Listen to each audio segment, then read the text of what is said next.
usted no es mi pastor, me dijeron. Ah, bueno, le dije, porque a usted me lo impusieron, me dijo. A usted lo pusieron, entonces usted no es mi pastor. Usted solo lo vinieron a poner, me dijo. El pastorado es uno de los lugares más solitarios que existen. Es de lo más solitario que hay. Y ahora, ¿quién es mi amigo? ¿Quién es mi amigo? Y me sentí solo, no tengo amigos. Yo no tenía dónde ir a dormir, porque yo había salido de la que era mi casa.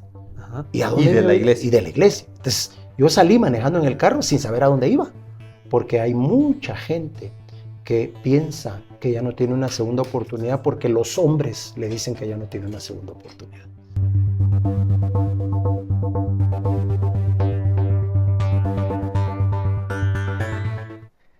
¿Qué tal, amigos? ¿Cómo están? Un gran saludo para ustedes. Gracias por permitirnos un episodio más de esta entrevista que hacemos con mucho gusto, pero quiero compartirles que para poder compartir estas ideas hacemos un diseño. El diseño es mental, la planificación, es decir, que hacemos la tarea.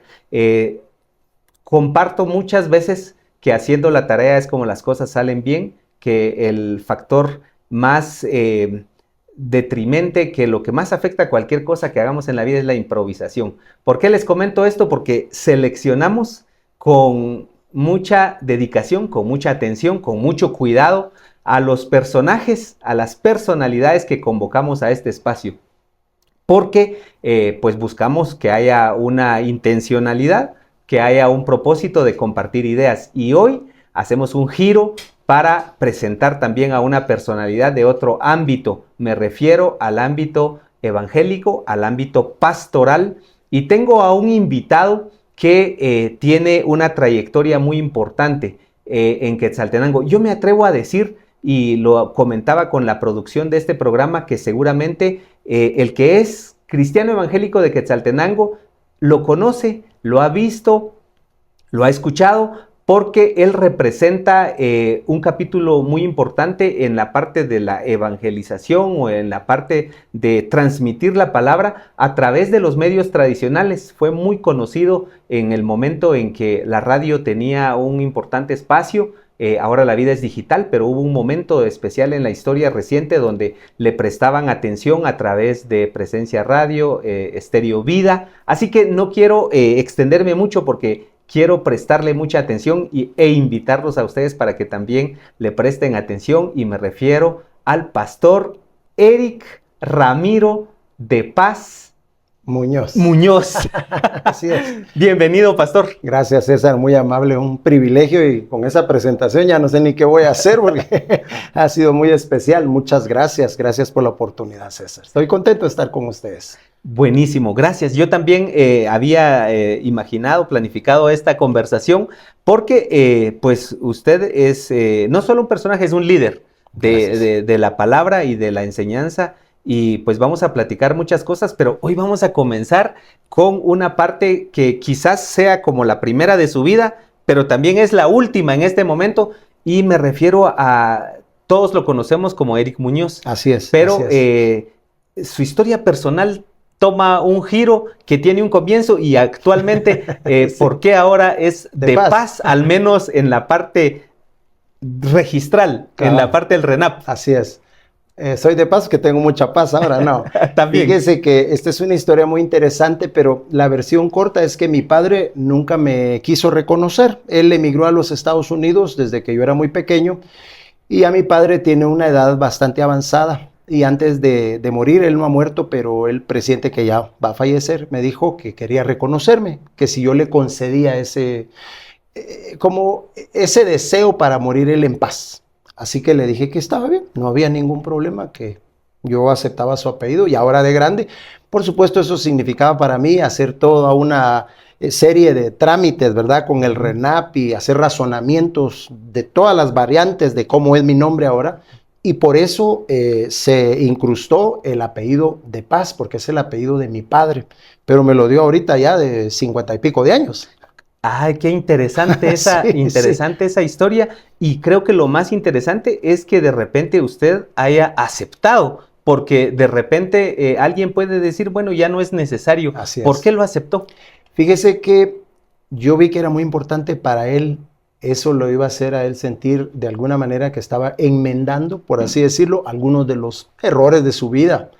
Y desde hace unos años atrás, quizás unos 20 años atrás, yo decidí ir a buscar a mi padre y decidí decirle que todo estaba bien, que no había ningún problema en mi corazón, no había una falta de perdón, ningún rencor, nada por el estilo, al contrario, que yo lo amaba y lo bendecía.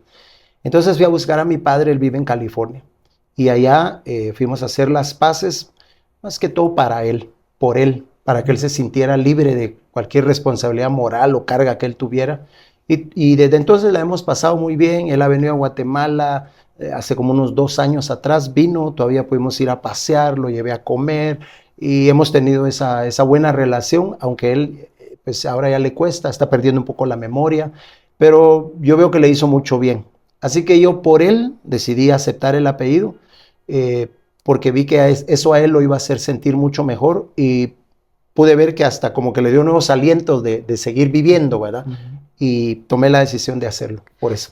¿Qué tanta falta hizo desde cuando el papá estuvo ausente? Desde que yo nací incluso, ¿verdad? O sea que mi mamá vivía en Los Ángeles, en California con él, mi mamá viajó a Guatemala embarazada de mí, y yo nací aquí, y desde entonces prácticamente mi papá se desentendió de mi mamá, ¿verdad? Entonces la que me ha sacado adelante ha sido mi mamá. Esto pues no dejó de afectar a mi madre, el hecho de que haya aceptado el apellido de mi padre, pero claro, mi madre sabe que es una mujer de fe, de oración, sabe que yo la amo profundamente y que esto era lo cristianamente correcto también de hacer. Qué interesante utilizar la frase de lo cristianamente correcto. Porque pues mire esa relación de paz, generando paz. Esta parte especial que usted tiene, pero el mérito se lo lleva a su mamá porque ella fue la que lo sacó adelante. Sin embargo, ¿por qué hablar de su papá? Porque muchas veces hay muchísimas personas en estas condiciones, no tienen a papá, no tienen a mamá, estuvo ausente, está ausente. ¿Usted qué le puede decir a esta gente desde su experiencia? Bueno, en primer lugar, el mérito, digamos, lo lleva la madre, no solo en el hecho de haber luchado por uno, sino a mí mi madre me inculcó precisamente eso, el perdón. Me inculcó a ser una persona de bien, de amar a mi prójimo. Entonces, de cierta manera, también es responsabilidad de mi madre el hecho de que yo tenga esa disposición para con mi padre hoy en día, ¿verdad? Y a aquellos que han tenido la mala experiencia de crecer sin un padre, yo les digo 2 cosas puntuales. Número 1, aunque si usted quiere, es una triste realidad, es una desgracia en el momento, una tragedia, se puede convertir en una bendición. ¿En qué sentido? Yo lo que hice fue que me acerqué más a Dios y comencé a conocer a Dios como mi verdadero Padre. Y realmente Dios se convirtió en mi Padre. Sé que para alguien el oír eso va a decir, sí, pero a Dios no lo veo, no lo siento, pero Dios es real. Y Dios tomó ese lugar maravilloso que mi padre físico no quiso, no pudo tomar. Dios lo tomó. Y eso a mí me dio nuevas fuerzas, me hizo una persona diferente. No me amargó la vida, al contrario, me dio la oportunidad de acercarme más a Dios y conocerle como Padre. Y lo segundo que yo quiero decirles es que hay un mandamiento en la Biblia que dice que hay que honrar padre y madre. Y no nos dice siempre y cuando el papá o la mamá sean buenas personas, hayan cumplido con sus responsabilidades como padre. No nos dice eso. Solo Dios dice, honra a tu padre y a tu madre y yo te prometo 2 cosas, dice. Que te va a ir bien y que vas a ser de larga vida en la tierra, independientemente de cómo hayan sido tus padres. Entonces, si uno aplica esos principios, a uno le va a ir bien. Yo salgo más beneficiado por aplicar esos principios que el beneficio, por así decirlo, que le puedo dar a mi padre, ¿verdad? Sin duda, y eso pues en el decir muchas veces es fácil, pero en la práctica mucha gente se complica, nos complicamos en algún momento con esta parte, pero es algo que tiene garantía. Así es. Explícita, acá en la tierra. Así es, Dios promete que le va a ir bien a uno y yo no puedo quejarme, Dios ha sido muy bueno conmigo, pero decidí honrar a mi padre y a mi madre sin importar. Y lo otro que puedo decirle a aquellos que están teniendo esta experiencia es que quizás muchos de ellos todavía no son padres. Entonces, cuando uno solamente es hijo, es muy fácil juzgar a sus padres, porque uno nunca ha estado del lado de los padres. Los padres nunca le cuentan a uno la naturaleza total de las circunstancias que ellos tienen que vivir, ¿verdad? Sí. Uno los juzga desde afuera, uno conoce 2, 3 elementos y dice mi papá aquí, mi mamá allá, pero uno no sabe realmente todo lo que papá y mamá tienen que enfrentar y vivir. Pero cuando uno se convierte en padre, uno dice, ahora entiendo lo que mi padre o mi madre tuvieron que hacer con tal de apoyarme, o por qué mi padre tuvo que quizás migrar, ¿verdad? Y vérselas allá en Estados Unidos, pues, o sea, es difícil. Hasta que usted no está en los zapatos de la otra persona, no lo entiende totalmente. Y ahora que dice eso, también en cada etapa o en cada edad de una persona, no necesariamente siendo hijo, puede ser papá o hijo, pero mira las cosas de diferente manera de acuerdo con la etapa en que se encuentra. Así es, uno entiende. Fíjese, César, que no es lo mismo el amor de un hijo por un padre que el amor de un padre por un hijo. Aunque es amor filial, si usted quiere, amor de sangre, pero no es lo mismo. Siempre, o sea, dentro de las circunstancias normales, siempre es mayor el amor de un padre por un hijo que el de un hijo por un padre. Siempre. Hay excepciones, claro, sí, sabemos, pero siempre es mayor el amor de un padre por un hijo que el de un hijo por un padre.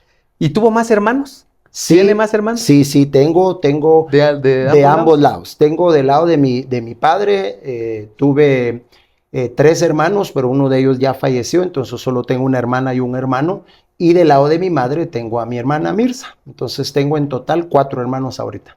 Bueno, muchas gracias por compartirnos esta parte de su historia. Sí. Y comenzando con la parte de su presencia o del don, porque aquí vamos a hablar de 2 cosas, el don y la capacidad, el talento para poder compartir la palabra. Usted, yo tengo entendido que su primera prédica la hizo a los 15 años. Así es, sí, así es.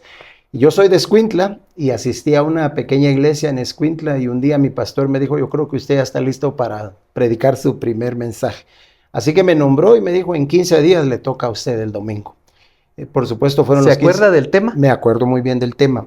Es algo muy interesante porque como una semana antes yo me fui a ayunar a la iglesia y estaba ayunando y pidiéndole al Señor que me dijera qué iba a predicar porque yo nunca había predicado. Y yo había preparado un tema totalmente diferente. Recuerdo que mi tema iba a ser un tema muy, muy pesado, muy fuerte. Creo que iba a hablar sobre el juicio de Dios o algo así. El juicio final. Sí, el juicio final, ¿verdad? Y no estaba preparado realmente para algo así. Se acercó un anciano en la iglesia, me preguntó qué hacía, le comenté y me dijo, yo le doy un consejo, hable sobre el amor de Dios. Me dijo, es su primer mensaje. Sí. Yo escuché el consejo y tenía toda la razón del mundo. Así que prediqué 15 minutos sobre el amor de Dios. Mi pastor estaba ahí, toda la congregación estaba ahí, el pastor con una libreta evaluándome allá atrás y ya se imagina. Y entonces me dice, en 15 minutos dijo 45 veces y dice la Biblia que. Entonces tiene que cambiar eso, me dijo, porque se vuelve muy monótono. Bueno, muchas gracias, pastor, ¿verdad? Y desde entonces pues ya me empezaron a dar otras oportunidades y así es como he venido predicando, enseñando. Y luego, ¿en qué momento llega a Quetzaltenango? Porque esta es su casa ya por más de 40 años. Sí. Fíjese que a Escuintla llegó el Instituto Bíblico de Enseñanza de Agua Viva con una de sus extensiones y yo estudié allá en una de las extensiones. Me gustó tanto la enseñanza, los maestros, todo lo que ellos hacían, que yo me quedé de alguna manera suspirando, pensando si algún día yo tuviera la oportunidad de trabajar para una institución como esa, sería mi sueño hecho realidad. Después de eso, yo me gradué del colegio, de la secundaria, y pues comencé a buscar un trabajo y me acordé del Instituto Bíblico. Llamé y después de una serie de llamadas ir y venir, finalmente me dijeron, bueno, hay una vacante para usted, me dijeron, ¿está dispuesto a venirse a Shela? Me voy. Y a los 17 años, 18 años me vine. ¿A los 18 A los 18 años me vine. ¿Y qué puesto tuvo usted? Porque justamente su historia pastoral tiene como 3 capítulos en la ciudad de Quetzaltenango, pero lo conocimos públicamente cuando ya pues estaba en el púlpito como pastor, de Agua Viva. Pero ¿cuál fue su primer trabajo? Fíjese que yo venía de ser pastor en Escuintla, porque a los 17 años comencé a pastorear mi primera iglesia. Y después me vine aquí para ser el asistente del asistente del asistente. Ajá. Entonces mi trabajo era lavar bancas, lavar carpas, cuidar en las noches las carpas que ponían para las cruzadas evangelísticas. Mi trabajo, me daban un machete y una linterna. Entonces yo salía. Guardián. Bueno, no era guardián oficial, pero me ponían a hacerlo. Esa ¿verdad? tarea. Y ya cuando estaba aquí, porque las campañas... Ahora pues, es guardián de la fe. Guardián de la fe. Pero, digamos, esas campañas, esas cruzadas se hacían fuera de Quetzaltenango, que Cabricán, que Palestina de los Altos. Entonces, ahí me ponían a cuidar, ¿verdad? En la noche. Ya cuando estaba aquí, me tocaba a mí lavar las carpas, darle mantenimiento a las sillas, y yo asistía al hermano encargado del departamento de evangelismo, que todavía hasta la fecha lo miro y le digo, jefe, le digo yo siempre, y ese lo se sonríe, ¿verdad? Ahí Porque está. fue mi jefe aquí, claro que sí, le tengo mucho cariño, mucho respeto al hermano Ernesto.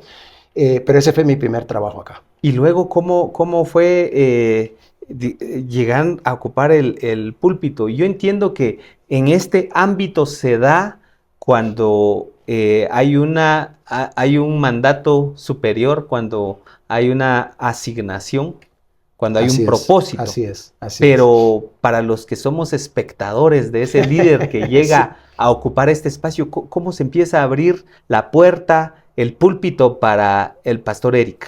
El Ministerio de Enseñanza de Agua Viva tenía extensiones en varias partes del país y tenía 3 extensiones en Petén. Y un día no tenían quien se fuera con ellos, literalmente cargándole las maletas, porque llevaban maletas de libros, regalaban libros a todos los estudiantes, pero eran muchas maletas y muy pesadas.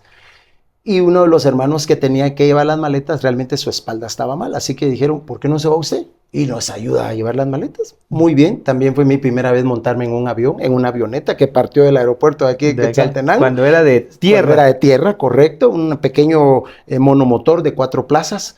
Esa fue mi primera experiencia en avión. Fuimos y yo llevé las maletas. Y resulta que uno de los profesores que iba en el avión se enfermó estando allá por la comida. Entonces me dijo, yo no puedo. Me dijo, hable usted, me dijo. Pero yo no soy, yo solo soy el que carga las maletas. Pero hable, me dijo, porque tenemos que... ¿Ante quiénes? Ante los estudiantes de las escuelas de extensión. Total es que me dieron las notas y me dijeron, dele usted porque no hay quien más lo haga y el otro está enfermo. Bueno, y yo lo hice. Y la pura misericordia y gracia de Dios, pues algo bueno hicimos porque la gente pidió que si yo podía regresar otra vez a enseñar la próxima clase. Entonces comenzaron a asignarme cursos. Y yo enseñaba fe, justificación, la autoridad del creyente, comencé a enseñar cursos. Eso me fue abriendo puertas ya del lado del púlpito, del lado de la enseñanza. Pero, por supuesto, todavía faltaba un largo camino hacia la iglesia como tal. Y para esto, evidentemente, también el debido respeto a que hay que estudiar. Por supuesto, porque así es. Si no, otra vez, por el comienzo de la comunicación, no tiene significado ni sentido. ¿Cómo comenzó su formación? Porque le quiero preguntar en la segunda parte de este espacio de cómo diferenciar entre un pastor, un maestro, las Correcto. diferentes categorías que hay y dónde se encaja usted. ¿Cómo fue su formación? Bueno, mi formación comenzó en la escuela por extensión del Instituto de Agua Viva en Escuintla, como le comentaba. Correcto. Yo estudié ahí 2 años. Era todos los sábados y se estudiaba por un periodo de 4 a 6 horas.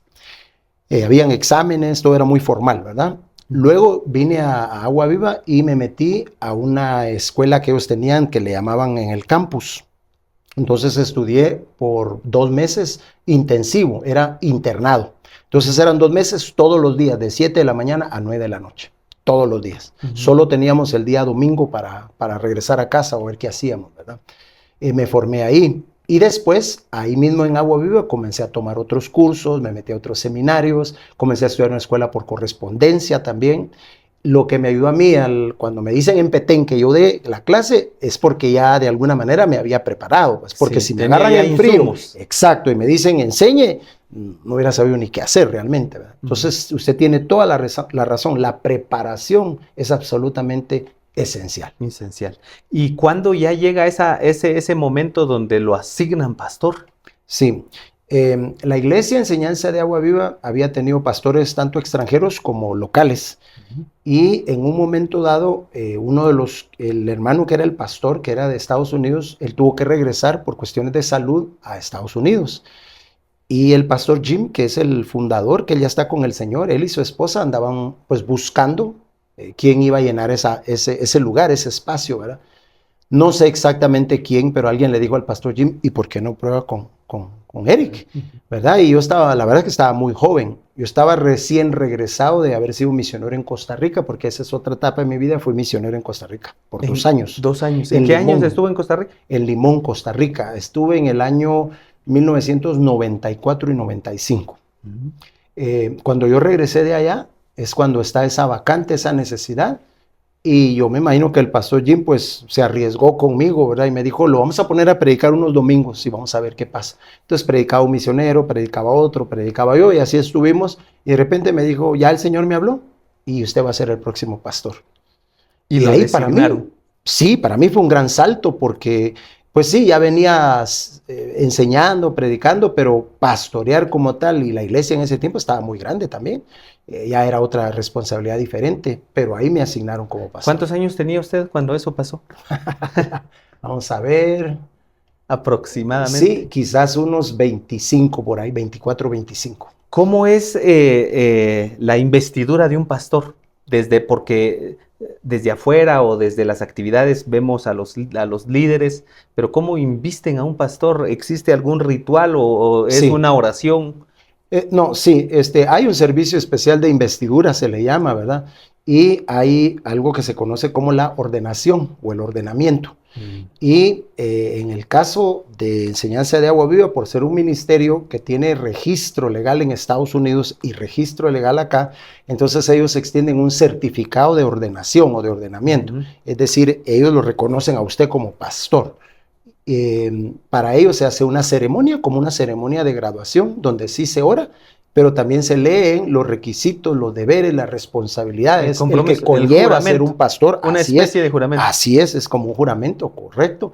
Y en donde se presenta delante de la congregación y los que son sus superiores, en este caso Pastor Jim, Pastora Mario, fueron los que me ungieron y oraron por mí, ¿verdad? Delante de toda la gente, invistiéndome como pastor. 2 cosas que tenga en mente que dice ese juramento, ese compromiso que hace un pastor. Bueno, una de ellas es que uno tiene que comprometerse delante de Dios y de la gente a vivir siempre de acuerdo a los principios bíblicos, ¿verdad?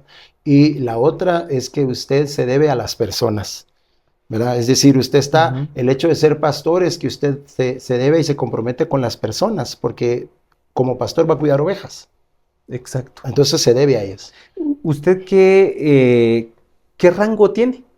Pastor, y luego, ¿cómo se considera? Yo hablé con un par de amigos suyos antes de esta conversación y le digo, miren, el pastor Eric, ¿qué es? ¿Es pastor? ¿Es evangelista? Y me dicen, no, Eric es maestro. Correcto. Porque tiene la capacidad de enseñar, pero lo quisiera escuchar de usted para validar mi investigación. Ya, bueno, eso me han dicho varios hermanos, ¿verdad? Que yo tengo el don de la enseñanza, dicen ellos. Pues estoy pastoreando, pero en la Biblia están los 5 ministerios, ¿verdad? Que es el apóstol, el profeta, el evangelista, el pastor y el maestro. Entonces, ¿qué sucede? Que no es por casualidad en la Biblia que pongan el pastor y el maestro. De hecho, en la Biblia en Efesios dice pastor y maestro. Pareciera que se necesita de los dos precisamente para ser uno pastor, que usted necesita también el don de la docencia, de la enseñanza cristiana, pues. Entonces, yo soy pastor, pero también reconozco que Dios me ha dado en su gracia, pues, la capacidad de enseñar. ¿Qué fue lo mejor que recuerda usted que le dejó Agua Viva? Y de paso, cuéntenos cómo se sostiene una organización de estas que igual a este 2025 lo seguimos viendo en la Avenida Las Américas de Quetzaltenango, cómo una organización cristiana se mantiene en el tiempo. Claro, claro. Mire, lo mejor que me ha dado Enseñanza de Agua Viva fue los principios y el fundamento de la palabra que ellos me enseñaron. Yo llegué a conocer a Dios de una manera que yo nunca me imaginé que fuera posible. Yo venía de un contexto religioso, de donde las mujeres no podían usar maquillaje, donde no se podían cortar el pelo, donde jugar fútbol era pecado, legalista. Y aquí conocí un Dios diferente, un Dios de fe, un Dios de amor, un Dios de gracia, un Dios personal también, pues. Eso a mí me dio un levantar en mi vida y en mi caminar con Dios, que yo se los agradezco a ellos muchísimo, ¿verdad? ¿Y cómo se sostiene un ministerio como este? Mire, en primer lugar, con mucha oración, porque ellos tienen oración todos los días, a las 8 de la mañana, hay una capilla de oración, y todos los días. Y antes había, no recuerdo si jueves o martes, en la noche también, una capilla de oración para orar por todas las necesidades del ministerio. Por otro lado, a través de colaboradores, tanto locales como nacionales, que han estado, internacionales, perdón, que han estado sembrando, apoyando para que un ministerio como ese se sostenga, y gente que viene, misioneros, gente que viene de otros países y que hacen el trabajo, la obra misionera, ¿verdad? Pero que consiguen su propio apoyo, su propio soporte, de tal manera que es un empleado menos por el que hay que pagar aquí un salario, pero que está haciendo el trabajo, ¿verdad? Eso ayuda mucho también, eso ayuda a que se sostenga un ministerio. Gracias por compartirnos esta experiencia personal de qué le dejó la iglesia, y en el ámbito de llevar la palabra a través de la radio, porque comencé diciendo que, pues, diría yo que una generación, pues sí o sí lo escucharon a través de Presencia Radio y de otras frecuencias. ¿Qué le dejó o qué anécdota nos puede compartir de esta parte de poder alcanzar a personas que no se imagina? Bueno, le comento que mi primer mensaje en la radio me dijo un hermano: usted está bueno para la radio porque tiene rostro para radio, me dijo. ¿Qué le quiso decir? Ya se imagina lo que me quiso decir. Gracias, le digo, muy amable, ¿verdad? Está bien. Y así comencé yo predicando en la radio.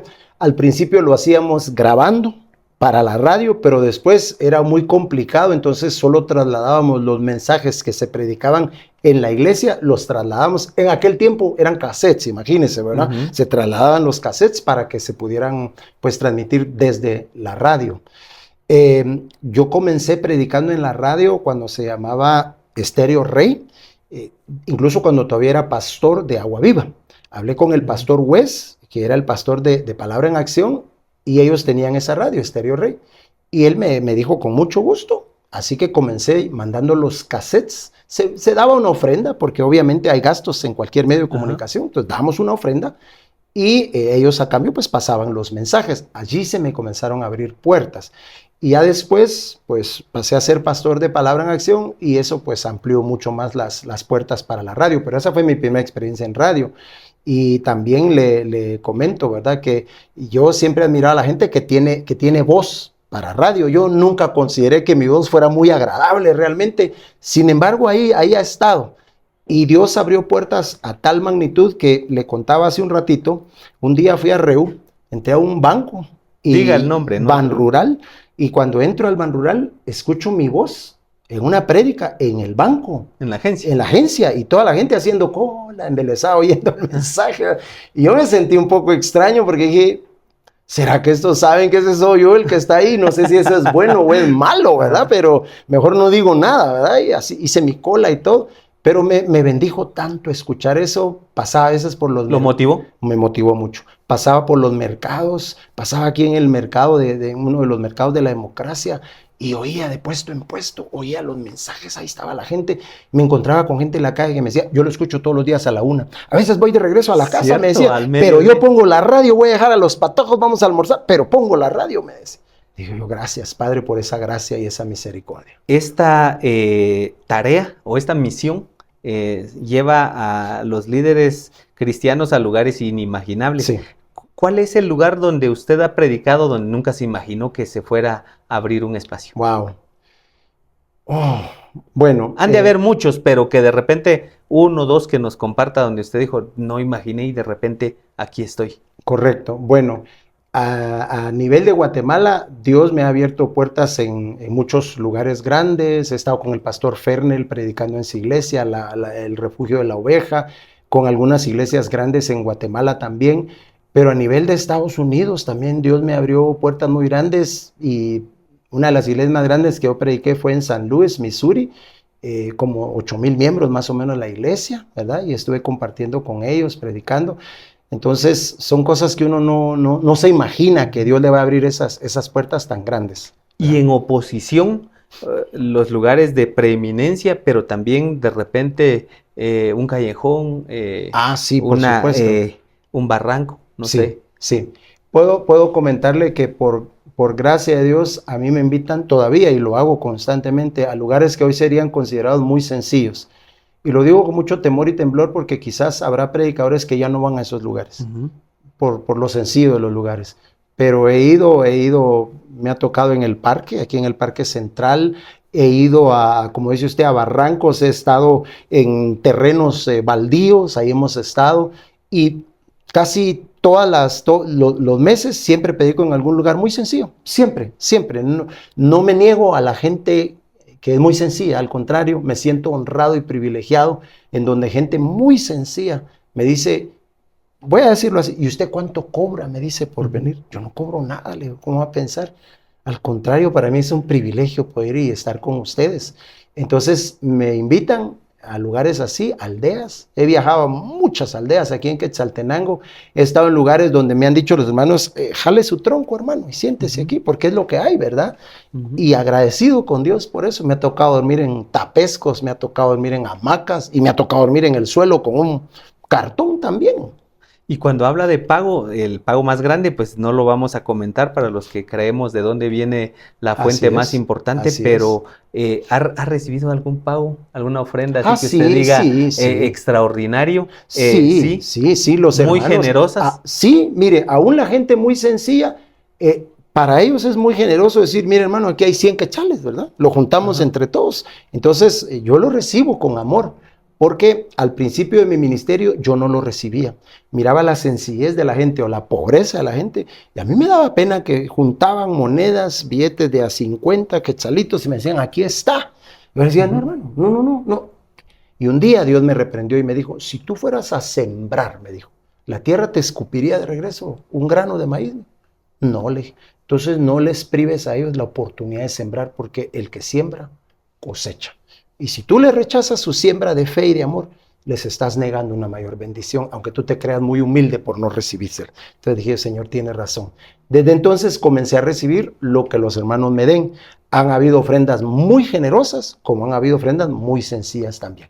Y todas tienen ese mismo valor cuando la intención es genuina. Vamos al segundo capítulo de esta historia, que la hemos dividido en 3 capítulos, Agua Viva, ahora vamos a Palabra en Acción. Yo siempre creo que todo es como en la semiología, como el fútbol. O sea, llaman a una temporada a alguien para que haga un buen papel en diferentes ámbitos. Y de la historia, al menos que de la lectura que yo tuve en ese momento histórico de Palabra en Acción, necesitaban a un pastor general. Y dijeron, llamemos a Eric Muñoz, pero usted cuente cómo fue esa historia. Fue muy interesante.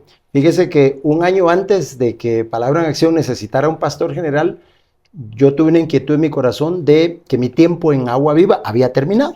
Entonces hablé con la pastora Mario y le dije, yo no sé por qué, le dije, pero mi tiempo aquí ya terminó. Entonces, ¿esto qué lo dicta para antes? ¿Es una corazonada, es una intuición o es Dios? Sí, ¿Cómo? Todas las anteriores, una corazonada, una intuición, es Dios, es un sentir en su corazón en donde usted dice, este ya no es mi lugar, mi tiempo aquí se está terminando, ¿verdad? Y si me hubieran preguntado, de hecho la pastora me dijo, ¿y por qué? ¿Hay alguna razón? No, solo es algo de aquí, del corazón, que me dice, ya tu tiempo aquí terminó. Entonces comenzamos con ella un proceso de transición para ver quién se iba a quedar en mi lugar, ¿verdad? Y después que se dio la transición, yo me quedé 6 meses, por así decirlo, en el aire flotando. Ni era pastor de Agua Viva, ni tampoco de Palabra en Acción, porque no me habían llamado. No fue directo que se haya ido de un hubo lugar a 6 otro. meses de espacio. 6 meses en los que me quedé así diciendo, Señor, tú me dijiste, pero ya pasaron 6 meses y todavía estoy aquí sin hacer mayor cosa, ¿verdad? En esos 6 meses al final de esos 6 meses fue que me llamó el pastor West, quien era el pastor general. ¿Un gringo? Sí, canadiense. Me invitó a tomar café y me dejó ir el bombazo, así, sin tanta cosa como son los... Sí, tanta caricia, ¿verdad? Los norteamericanos. Así es. Me dijo, mire, mi tiempo aquí ya se terminó. Yo me voy a ir. Me regreso a mi país y estaba orando y Dios me dijo que usted es el próximo pastor de Palabra en Acción. Y yo me quedé en frío porque primero yo no estaba ahí, yo no era miembro, no figuraba en nada, pues. Yo era un extraño. Y la pregunta es cómo va a recibir la gente y qué va a pensar la gente y cómo van a recibir los líderes que tiene ahorita, porque lo lógico es que alguien que viene de abajo, claro, pues pasa, ¿verdad? Pero me dijo que no. ¿Hubo celo con los que estaban? Hubo celo de algunos, sí, así es. Hubo celo. Algo que haya sido muy marcado con el celo. Me lo dijeron claramente. Humanos, ¿verdad? No, me lo dijeron claramente. Hubo líderes que me dijeron, usted no es mi pastor, me dijeron. Ah, bueno, le dije, porque a usted me lo impusieron, me dijo. A usted lo pusieron, entonces usted no es mi pastor. Usted solo lo vinieron a poner, me dijo. Ah, bueno, pues, bueno, gracias por decírmelo, ¿verdad? Y voy a tratar de ganarme su confianza y su corazón más adelante, ¿verdad? Pero deme la oportunidad, ¿verdad? Y sinceramente, ¿cómo se ganó el corazón de la gente? Porque no lo tiene que decir usted. Así fue como... Claro, claro. ¿Qué hizo? Mire, yo creo que fue el hecho de escuchar, en primer lugar, a la gente. En segundo lugar, yo no llegué aquí, yo me las sé todas y yo me las puedo todas. Al contrario, fue el hecho de formar equipo, jalar gente nueva también al equipo y decirle, señores, esta es una máquina muy grande, tiene una maquinaria muy grande esta iglesia y un hombre no lo puede hacer solo. Esta visión depende de todos nosotros. Así que yo no llegué con prepotencia ni tampoco a querer cambiar y a mover todo. ¿Qué fue lo más difícil en esa transición? Lo más difícil fue labrarme mi propio espacio, porque la gente espera que uno sea de alguna manera una copia del que se fue. Entonces, usted no predica igual que el que se fue, usted no habla como el que se fue, usted no es como el que se fue, y tratando de enseñar a la gente que yo no había llegado ahí para tratar de ser como el que se fue. Yo tenía que abrirme mi propio espacio como Eric Muñoz era, con lo que Dios le había dado. Nadie podía tocar ya el lugar de honor que tenía el pastor fundador. Lo mío era llegar a abrirme mi propio espacio, o a la par de él, no por encima de él, pero por lo menos a la par, ¿verdad? Que me dieran la oportunidad. Pero lo más difícil fue abrirme mi propio espacio porque todos tenían expectativas de que yo fuera como el anterior. Exacto, para un sucesor. Exacto. No un liderazgo diferente. Así es. ¿Cuáles eran las diferencias, por lo menos administrativas, más grandes, una misión y cómo estaba organizada Palabra en Acción respecto a donde había ido con Agua Viva? Correcto. Porque luego vamos a hablar de Ciudad de Refugio, que es como otro escenario. Así es. Ya donde me imagino que usted ya tiene como el know-how, el control y la experiencia para manejar. Pero estamos todavía en el capítulo. Muy bien. Pues de muy interesante su acción. pregunta, la verdad muy interesante. Bueno, en el caso de Agua Viva, como es un ministerio, no tiene solo la iglesia, tiene instituto bíblico, tiene una casa hogar, tiene distintos departamentos, entonces no es solo una iglesia. Agua Viva es un ministerio con más departamentos. Entonces uno allí está en uno de los departamentos, ¿verdad? Pero no es el todo, ¿verdad? Por un lado. Por otro lado, allí en Agua Viva, como es un ministerio, hay personas que, como la pastora Marion ahorita y su esposo, el pastor Clares, pues son los de mayor rango, los de mayor autoridad, pero abajo de ellos hay gente también. Ha habido director ejecutivo, ha habido director administrativo, y debajo de todos, de esa sombría ejecutiva, estábamos nosotros, ¿me entienden? Al pasar yo a Palabra en Acción, ya era solo una iglesia. Y yo pasé como el pastor general, entonces la palabra final la tenía yo. Me tocó pasar a ser el de mayor rango, por así decirlo. Como el gerente general. Como el gerente general, como el pastor general. Pues. ¿Y cómo se organizaba administrativamente en ese momento? Porque a lo mejor ahorita ha cambiado, pero en ese momento, ¿cómo se manejaba? Bueno, la iglesia siempre ha tenido, digamos... ¿Una junta directiva o cómo es? Pastores asistentes o asociados que son parte de la junta directiva. Ha tenido un departamento de contabilidad. La iglesia, en los últimos tiempos que yo estuve ahí, teníamos una firma de auditores externos que nos auditaba para mantener precisamente la integridad. Porque siempre se habla de que los pastores se roban el dinero y que aquí, que allá. Entonces teníamos una firma de auditores que eran los que daban fe al final de cada año fiscal con nosotros de que todo estaba en orden. Un informe de auditoría externa de una empresa de Guatemala.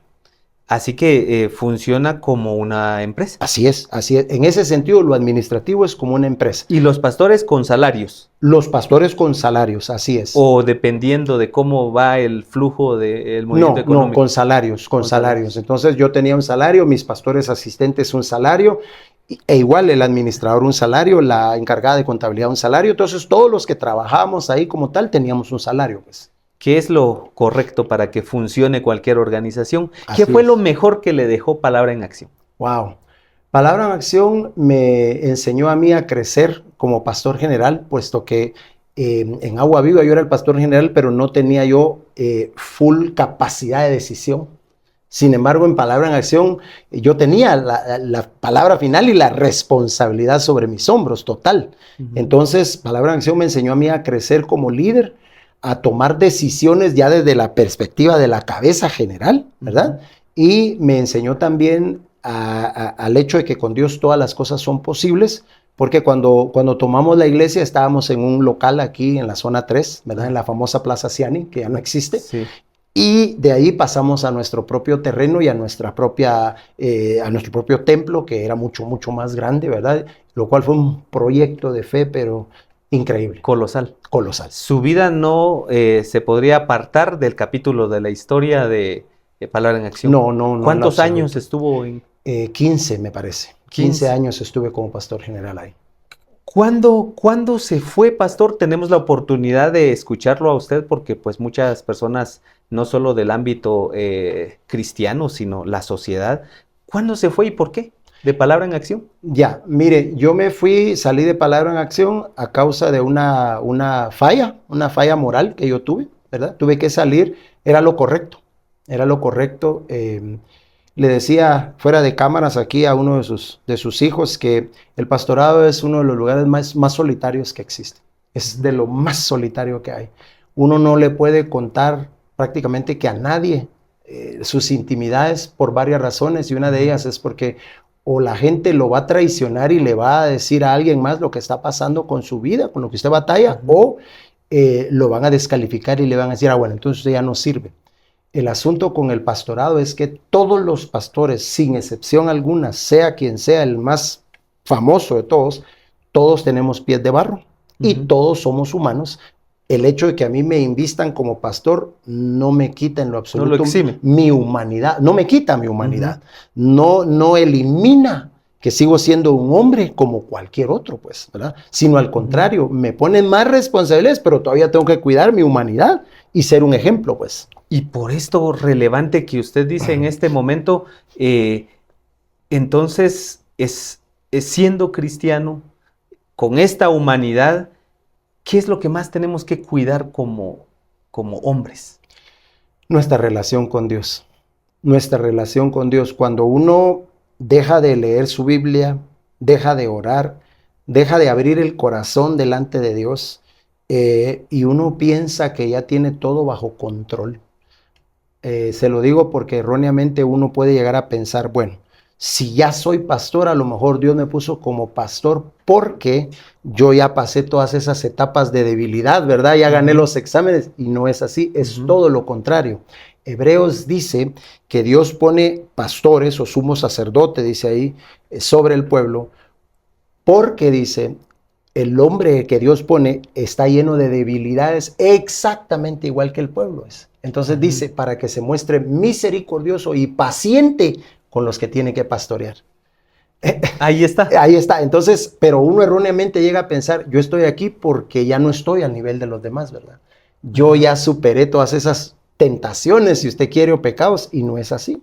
Dios lo pone ahí porque uno es tan débil como los demás. Y cuando usted como miembro de mi iglesia se sienta conmigo y me dice, mire pastor, tengo esta debilidad, mi trabajo es comprenderlo y ayudarlo a vencer esa debilidad, pero no juzgarlo ni mandarlo al infierno, porque yo también batallo con mis propias debilidades. Por eso Dios me puso a mí, alguien que tiene debilidades, a entender a otro que las tiene también.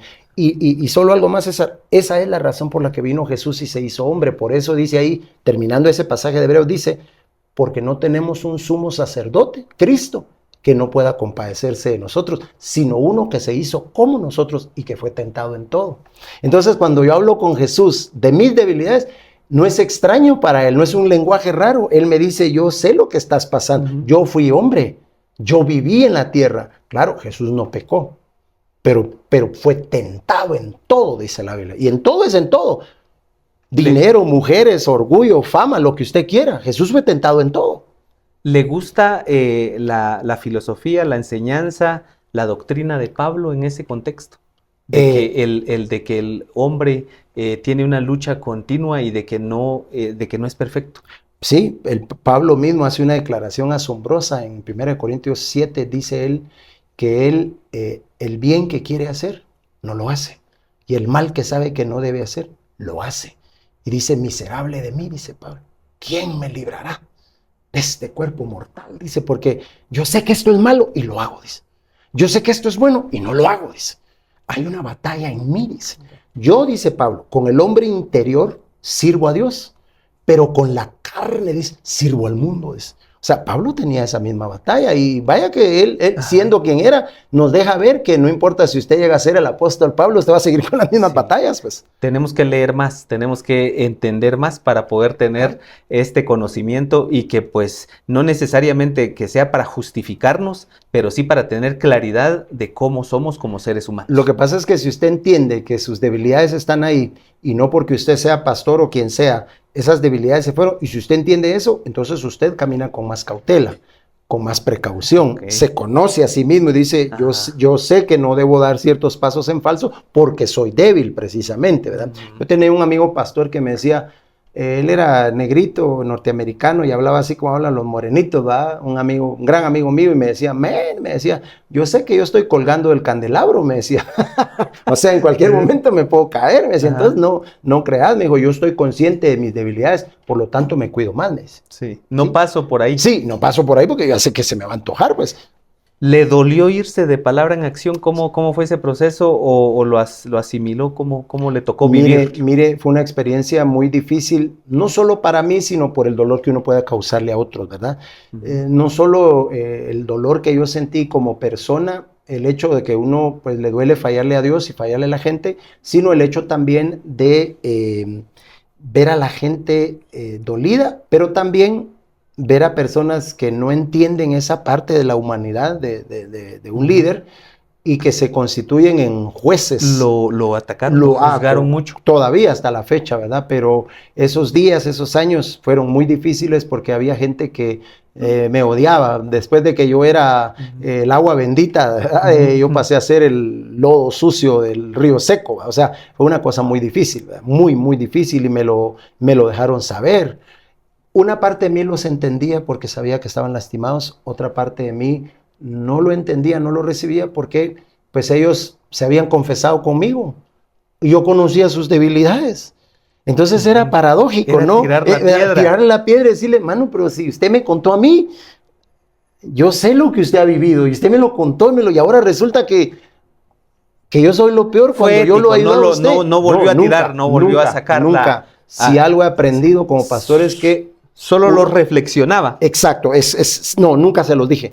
Si yo recibo algo y me cuentan algo, yo no lo voy a revelar ni a contarle a nadie, porque si la persona tiene la suficiente confianza de decírmelo, tiene derecho a tener esa intimidad y ese secreto, si usted quiere, pastoral o ministerial, como se le llama, ¿verdad? Tiene el derecho de tenerlo. Entonces uno como pastor no puede andarle contando a nadie lo que las personas le han comentado en sus debilidades o pidiendo ayuda. Pues es como pasa el ejemplo de un cura, ¿verdad? Que no debería decir lo que escuchó en el confesionario, acá en una consejería, en un tema privado.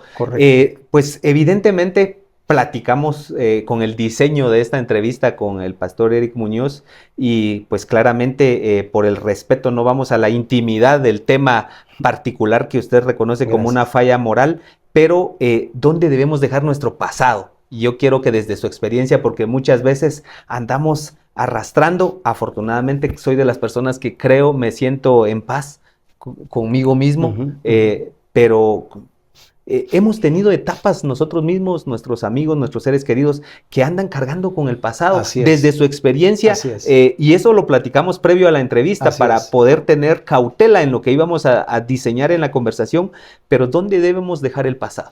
Mire, hay tres formas o tres áreas en las que uno tiene que dejar su pasado. La primera, usted tiene que dejar su pasado en relación a usted, como persona y como individuo. Usted tiene que aprender a perdonarse, porque no es ni la primera persona y lamentablemente tampoco la última que va a cometer un error o un pecado terrible. No es la última ni la primera. Usted tiene que aprender a perdonarse, especialmente si usted es de aquellas personas que se exigen mucho y que tienen un estándar muy alto de usted mismo, ¿verdad? Porque esa parte cuesta. Cuando uno es muy exigente consigo mismo, también cuesta perdonarse a sí mismo. Entonces tiene que aprender a perdonarse a sí mismo. 2, tiene que aprender a recibir el perdón de Dios, que es distinto. Porque hay gente que falla o en una o en otra. Recibe el perdón de Dios, pero no se perdonan. O se perdonan, pero creen que Dios nunca los ha perdonado. ¿Cuál es la diferencia? La diferencia es que usted se perdona, es decir, usted dice, bueno, yo ya me siento libre. Pero usted dice, pero le fallé tanto a Dios que yo no creo que Dios me pueda perdonar. Esa es la diferencia. Es decir, usted cree que Dios todavía lo ve con esos ojos de, pero vos sos terrible, lo que hiciste no tiene perdón. Y que Dios constantemente está recordando lo que uno hizo. Y no es así. Ya hablamos de que Dios promete echar todos nuestros pecados a lo más profundo de la mar. Y una de las petroleras más grandes de Noruega acaba de descubrir, y ellos están echando en lo más profundo del suelo marino todos los desechos, porque dice que de ahí no puede salir. Y eso es lo que la Biblia promete. Sí. Nada nuevo, pero una realidad. Una realidad bíblica, pues, ¿verdad? Entonces, la segunda es esa. Usted debe aprender a recibir el perdón de Dios. Ahora, fíjese el asunto aquí. Imagínese que Dios ya me perdonó, pero yo no me perdono a mí mismo. ¿Qué estoy diciendo yo? Que yo soy mayor que Dios. ¿Por qué? Porque si Dios es más santo que yo, más puro que yo, al que más ofendí entre todo esto, al que más ofendió uno es a Dios. Y el más ofendido te perdona y tú mismo no te puedes perdonar. No eres más importante que Dios, uno no es mayor que Dios, tiene que perdonarse también, porque el más grande ya te perdonó. Y lo tercero es que uno tiene que perdonar en todo este proceso a la gente que en medio de todo ese relajo uno considera que le hizo daño. Si usted no perdona a la gente que usted cree que le hizo daño, que lo traicionó, que le prometieron antes el sol, la luna y las estrellas y ahora le estaban poniendo una daga en la espalda, un puñal en la espalda, usted tiene que aprender a perdonar a esas personas. Si hace las primeras dos pero no hace la tercera, ¿qué va a pasar? Es un ancla que usted va arrastrando en este barco. Avanza, pero poco. Pero si logra hacer la tercera, prepárese, porque Dios es un Dios de segundas oportunidades. Y le permite volverse a levantar, y muy alto. Dios de segundas oportunidades. Así es. Antes de hablar de la gran oportunidad de Ciudad de Refugio, y le voy a preguntar por qué se llama así, no hay como un nombre en lo que pude averiguar que tenga un nombre de esa naturaleza. ¿Cómo fue ese lapso de haberse quedado un tiempo flotando y dijo solo? Así es, sí. Cuando yo salí de Palabra en Acción, pasé un tiempo muy difícil de soledad. Yo tenía muchos planes en mi mente. Dije, me voy a ir de Quetzaltenango. Como dijo usted, ¿quién no me conocía? Entonces era una batalla muy difícil, ¿verdad? Encontrarme con la gente y de alguna manera sentir que me estaban viendo con ojos de juicio, de acusación o quizás de decepción. Así que tenía en mis planes irme, pero 3 personas me llamaron en distintas ocasiones en un periodo de una semana sin ponerse de acuerdo. Un amigo de México, del Distrito Federal, me dice, mira, no sé qué estás viviendo, pero yo solo te quiero decir, de parte de Dios, dice Dios, no te vayas de Shela. Wow, bueno, ahí lo agarré. Me llamó alguien de Dallas, Texas, y me dice un pastor amigo, mira, no sé qué estás viviendo, pero Dios me dijo que te dijera que no te vayas de Shela. Y me llama alguien de Baltimore y me dice lo mismo. Entonces, cuando yo recibo esas 3 llamadas, digo, bueno, está bien, Señor, voy a hacer caso, pero no eres tú el que se tiene que quedar a aguantar a todo esto. Soy yo el que se tiene que poner la cara, Señor, pero bueno, está bien, voy a hacer caso, me voy a quedar. Me quedé. En ese periodo de haberme quedado, yo me fui unos días para la capital, mi hermana vivía allá, y me comencé a ir todos los días al jardín botánico, que está en la zona 9. Hay un jardín botánico ahí, me iba todos los días allá, no había nadie. No es muy visitado. Entonces, pero es bonito, pero no es precioso. Me sentaba en las bancas del jardín botánico viendo las aves, con mi libreta, con mi iPad, y me ponía a orar. Lloraba, oraba, lloraba, escribía. Ahí me regaló Dios canciones, ahí me dio pensamientos muy importantes que yo los tengo guardados para mí. Y en una de esas, hablando ahí con Dios, diciendo, bueno, Señor, ya me quedé, pues, ¿qué voy a hacer? Entonces me dijo, vas a comenzar un ministerio para gente que ha vivido experiencias como la tuya, me dijo. Por eso no te dejo ir, me dijo. Porque hay mucha gente que piensa que ya no tiene una segunda oportunidad porque los hombres le dicen que ya no tiene una segunda oportunidad. Pero yo soy el director, él me dijo así, yo soy el director del equipo de fútbol, me dijo. Yo decido quién entra a jugar y quién se sienta en la banca. O sea que yo voy a volver a jugar, tú vas a volver a jugar, me dijo. Wow. Y comienza el tercer capítulo sin sin discusión, el De ahí capítulo nace más, Ciudad de Refugio. más promisorio del Y le capítulo Ciudad cuento de por Refugio. qué se llama Ciudad Exacto. de Refugio. ¿Por qué Ciudad de Refugio? Porque estando ahí, Dios me habló en Josué capítulo 20. Y Josué capítulo 20 habla de cuando Dios le había ordenado tanto a Moisés como a Josué establecer 6 ciudades de refugio. 3 de este lado del Jordán y 3 del otro lado del Jordán. Si usted toma un mapa bíblico y busca dónde están las ciudades de refugio, va a darse cuenta que forman una cruz. ¿Una cruz? Una cruz. 1, 2, 3, 4, 5 y 6. Así está el diseño. Así está el diseño. Geográficamente es una cruz. ¿Por qué?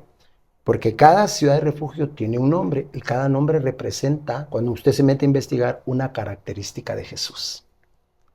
Y Proverbios 18 dice, torre fuerte, refugio es el Señor, dice. A él correrá el justo y será levantado.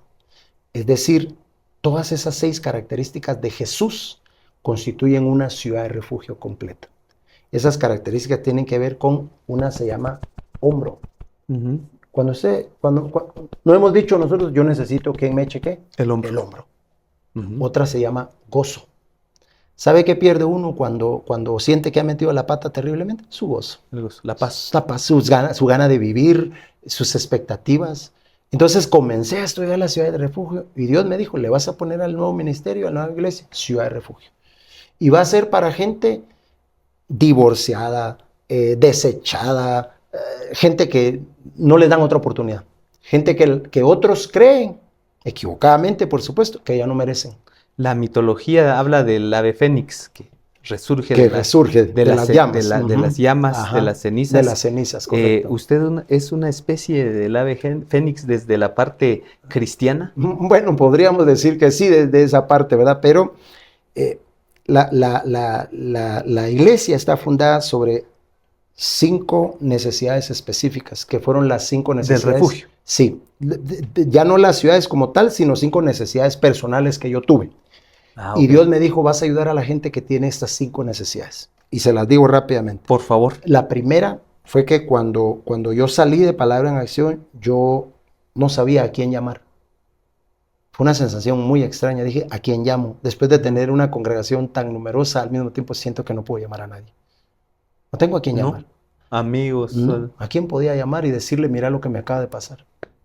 Acabo de salir de la iglesia, ya no vuelvo más. Entonces era una cosa así muy dura. Llamé a un amigo que fue de lo mejor que hay en Estados Unidos. Ok. Entonces nosotros tenemos una línea de refugio. ¿Actual? Actual. Diga el número, por favor. Ay, estamos renovándolo porque acaba de terminar el contrato. Ok, pero lo vamos a compartir. Sí, se lo voy a compartir. Tenemos una línea de refugio. Fue lo primero, para que haya una línea siempre, para que cualquiera pueda llamar y decir, me pasa esto, me pasa lo otro, ayúdeme. Que sepa que no está solo, que hay alguien que lo va a escuchar y que va a orar por él. 1. 2, yo me sentí, mi pregunta fue, ¿y ahora quién es mi amigo? ¿Quién es mi amigo? Y me sentí solo, no tengo amigos. Así que Dios me dijo, tú te vas a constituir en un amigo y la iglesia va a ser una iglesia enfocada a ser un amigo. Como Jesús, yo tengo un amigo que me ama. Su nombre es Jesús. Entonces la iglesia está enfocada en amistad. 3, yo pensé, en ese momento me di cuenta que solo tenía 100 quetzales en la bolsa. Y dije, no tengo nada, no tengo ni a dónde. ¿Qué voy a hacer? No tengo dinero. Y Dios nos mandó a fundar un fondo, a establecer un fondo económico. ¿Para ayuda en esos casos? Para ayudar a la gente en esos casos. Y así lo hacemos, ayudamos a la gente en esos casos. Gente que por distintos azares de la vida se encuentra en un momento sin nada y dice, no es que yo sea un vago, ¿va? No es que yo ande nada más pidiéndole a todo el mundo, pero esta es mi realidad y no hay nadie que le quiera ayudar. Entonces tenemos un fondo, porque yo me vi así, dije, ¿qué hago? 4, ese día no sabía a dónde ir a dormir. Porque yo ¿Literal? Literal, yo no tenía dónde ir a dormir, porque yo había salido de la que era mi casa. Ajá. ¿Y de la iglesia? Y de la iglesia. Entonces, yo salí manejando en el carro sin saber a dónde iba. Yo salí manejando. Dije, ¿a dónde voy? ¿Dónde voy a pasar la noche hoy? Entonces, en nuestros planes, ya lo tenemos en plano, hecho por arquitecto, tenemos ya la construcción en camino se llaman casas de refugio, ahí en nuestro terreno, porque queremos darle a la gente que tenga una situación similar o que por X circunstancia, hablemos de los jóvenes, tal vez cometen un error y su papá enojado le dice, andate de aquí, ya no te quiero ver en la casa, y lo saca, porque ha pasado muchas veces, lo saca. Y esos jóvenes andan ahí viendo y a veces van a malos lugares, ¿me entienden? Porque hasta ahí lo reciben, pues. Entonces, el plan de nosotros es ofrecerle a los jóvenes, a las mujeres, a la gente del hospital regional aquí, cuando esos estén terminados, yo quiero ir a decirles, miren, señores, no tienen que pasar la noche aquí en la calle velando a sus familiares. Vayan a las casas de refugio, duerman ahí calientitos, se les va a dar una cena, lavadora, secadora, laven su ropa, báñense, duerman tranquilos, ya mañana vienen y vienen a ver a su enfermo, porque yo no tenía a dónde ir, pero Dios me mandó a ofrecerle a la gente un lugar a donde ir. Y por último, mi pregunta más difícil fue, la número 5 es, ¿tengo futuro o no? Wow. ¿Habrá futuro para mí o no? Todavía tengo chance. Sí. ¿O qué? ¿A qué me voy a dedicar? ¿Qué voy a hacer? Y Dios me dijo, sí. Entonces, Ciudad de Refugio existe para decirle a la gente que Dios es un Dios de segundas oportunidades, César, y que sí hay futuro. Y por ello hoy estamos viendo, cuéntele pues a sus miembros y seguidores, saben dónde están, pero a la población en general estamos viendo ya una construcción de una iglesia muy grande. Así es. Muy grande, así para es. ser una de las más grandes de la ciudad en zona 8 de Quetzaltenango. Así es, así es. Nosotros estamos en la esquina de Vipersa, usted cruza ahí, en el periférico, en Vipersa, dirigiéndose hacia Sport Town, ahí está Sport Town y está el Hospital Vida. Nosotros estamos un poquito antes de Sport Town, somos vecinos con Sport Town, del lado izquierdo, ahí estamos. Es un portón grande que hay ahí, tiene el letrero de la iglesia. Dios nos bendijo ahí con 13.7 cuerdas de terreno. ¿Es grande? Sí, 13.7 cuerdas de terreno nos dio el Señor ahí. Y ahí se construyó una iglesia para 1,500 personas, tiene capacidad para 1,500 personas. Después le vamos a agregar un mezzanini que va a acomodar a otras 400, 500 personas más también. Y estamos construyendo ahí aulas, estamos construyendo un laboratorio de computación, estamos construyendo una clínica médica, vamos a construir una cafetería también, estamos construyendo ahí sala cuna y todas esas cosas, pero las casas de refugio también es algo que está en los planes construir también, ¿verdad? Porque es un ministerio abierto precisamente a ser un refugio para la gente, una segunda oportunidad. Y en eso estamos. Ahorita solo hemos construido el templo como tal para 1,500 personas, ¿verdad? En los planos tenemos ya lo demás que he mencionado. Vamos paso a paso, pero tenemos 7 años de haber iniciado la iglesia y en 7 años Dios nos ha bendecido muchísimo. De estar donde estamos en nuestro terreno propio, solo tenemos 3 años de estar ahí. Y hemos estado alquilando en otros lados. Y en crecimiento, su testimonio se traduce precisamente en el titular de que sí hay segundas oportunidades. Así es. Yo soy firme creyente de eso. De que hay segundas y pueden haber terceras, ojalá no, pero claro. Siempre tenemos a un Dios bondadoso. Así es. Que misericordioso y que da esas oportunidades. Un milagro, 2 milagros que se hayan ocurrido en la historia reciente de Ciudad de Refugio, ya de la última etapa, que usted diga, aquí Dios está obrando. Así es. Bueno, ahí hay 3 milagros grandes que le puedo hablar. Primero, la adquisición del terreno fue un milagro. Mucha gente no sabe porque alguien dirá, bueno, 13 cuerdas, 13.7 es bastante y ahí la cuerda es muy cara. Ahí la cuerda ahorita vale como 1 millón casi. Sí. ¿Ah? Entonces, ¿cómo lo hizo Dios? Dios al Señor que se la compramos en 600,000 quetzales todo. 600,000 las 13 cuerdas. Todo. Y no teníamos pero ni 20,000 para ofrecerle. Yo me comprometí, le dije, le doy 50,000 de enganche y deme 4 meses para los otros 550,000. Y me dijo que sí, yo esperando que me dijera que no. Porque dije, primero no sé ni dónde le voy a dar 50,000, porque no los tengo. Y segundo, menos dónde voy a conseguir yo 550,000 en 4 meses. Un atrevimiento, fue un atrevimiento. Terrible, Ajá. Terrible humanamente hablando. Sí, humanamente. Humanamente, porque si usted hace números, dice, ¿yo cómo me comprometo a hacer eso? Pues fuimos con el abogado, se hizo la promesa de compraventa y ya mi firma y todo. Dios nos ayudó de una manera tan sobrenatural, porque en ese momento la congregación no era muy grande y logramos pagar. No los voy a aburrir con tantos detalles, pero es algo sobrenatural porque no teníamos el dinero en lo absoluto, para nada. No deben el terreno ahora. Debemos al banco, pero le debemos una nada ya a Banrural, porque Banrural nos dio creo que 200,000 quetzales de todos esos 550,000, pero a Banrural le debemos creo que unos 40,000 ahorita. Entonces ya vamos para afuera, ¿verdad? El otro milagro es habíamos estado orando por un generador eléctrico, sillas nuevas, porque teníamos sillas de plástico, y la construcción de una sala cuna y un piano. Y Dios nos dio ahorita un generador de 60 kWA, que es un enorme. Nosotros tenemos un ¿Cuánto consumo. consume? Nosotros consumimos 17 ahorita. O sea que se anticipó para la capacidad futura. El generador está listo para crecer hasta donde querramos crecer. Sí, para la capacidad futura de la iglesia. 2, el Señor nos permitió comprar nuestras sillas nuevas y ya las pagamos. Y 3, la sala cuna, estamos por comenzar a construirla ya la otra semana. Y aparte de eso también, bueno, no sé si decirlo o no, pero lo voy a decir que nadie lo sabe. Dios nos acaba de bendecir con una pantalla LED muy grande que se va a instalar de este sábado en 8. Una pantalla de 5 metros de largo por 3 de ancho. Para un escenario pro. Algo maravilloso. Dios hace así las cosas de excelente. Y mucho más. Porque nosotros no tenemos la capacidad económica para hacerlo, pero Dios ha tocado gente alrededor que dice, yo quiero colaborar con ustedes, voy a sembrar algo, voy a dar la mitad de ese proyecto, ¿verdad? Y mucha gente es de afuera, César, ni siquiera es de la iglesia. Rápidamente le cuento, cuando nosotros estábamos techando un pedazo de la iglesia, porque lo fuimos techando por partes, esa parte se necesitaban 208,000 quetzales para techar ese pedacito nada más. No los teníamos. Me llama una persona que no es ni de la iglesia y me dice, pastor, ¿cómo están? Bien. ¿Oí que están construyendo, techando? Sí, dije sí.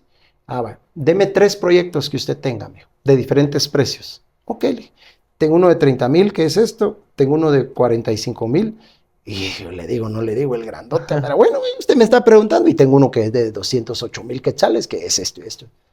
Entonces, bueno, me dijo, déjeme platicar con mi esposo y vamos a ver en cuál de los 3 le ayudamos. Ok, gracias. Al rato me llama, le vamos a ayudar con el de 208,000, cuente con todo el dinero.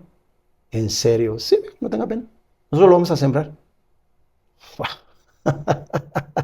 Impresionante. Solo Dios puede hacer esas cosas, porque nunca nosotros, humanamente hablando, hemos tenido el dinero para decir, aquí está, hermanos, gastemos. Nunca. Siempre han sido milagros. Y siempre vamos como la luz de la aurora en todos los aspectos.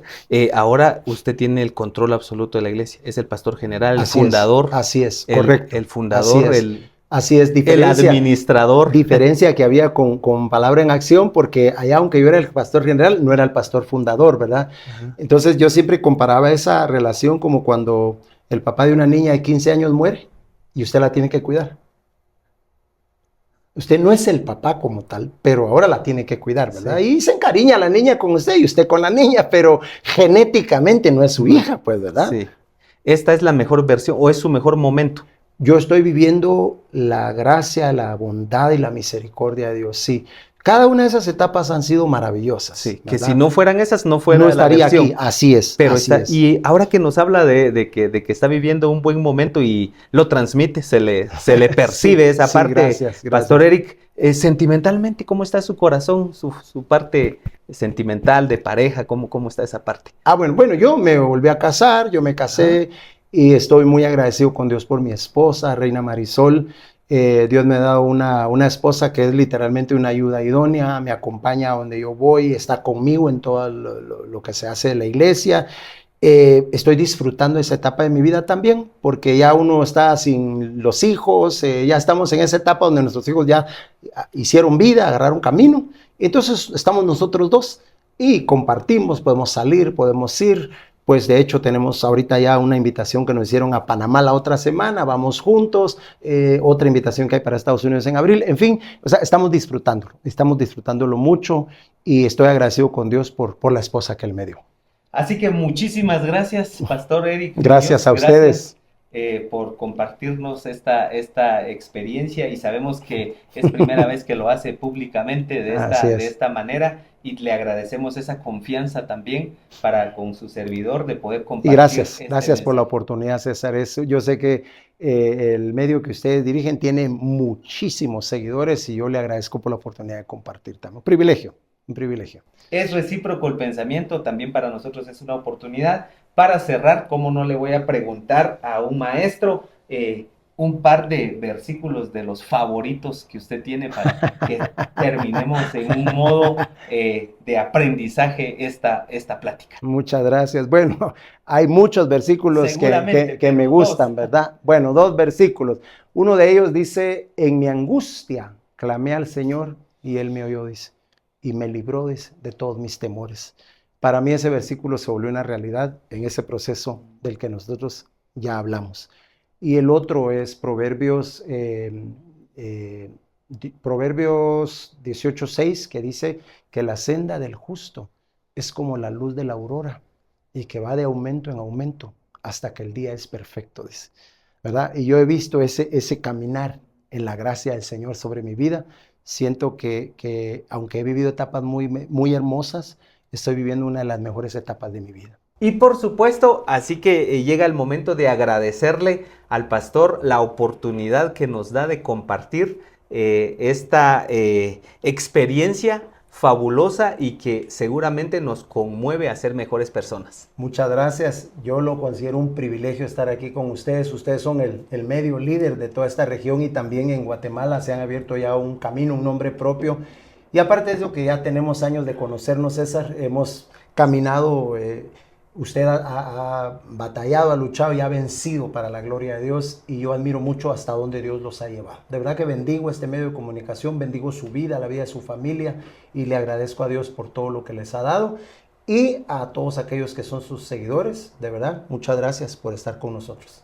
Bueno, agradeciendo este espacio y este momento, la oportunidad, el pastor, como les comentaba, es primera vez que comparte públicamente su experiencia personal de vida, así que nos sentimos primero agradecidos y por supuesto con ustedes comprometidos, porque todo este contenido lo hacemos con propósito, con significado, para poder impactar vidas. Así que estamos agradecidos y nos vemos en una próxima oportunidad.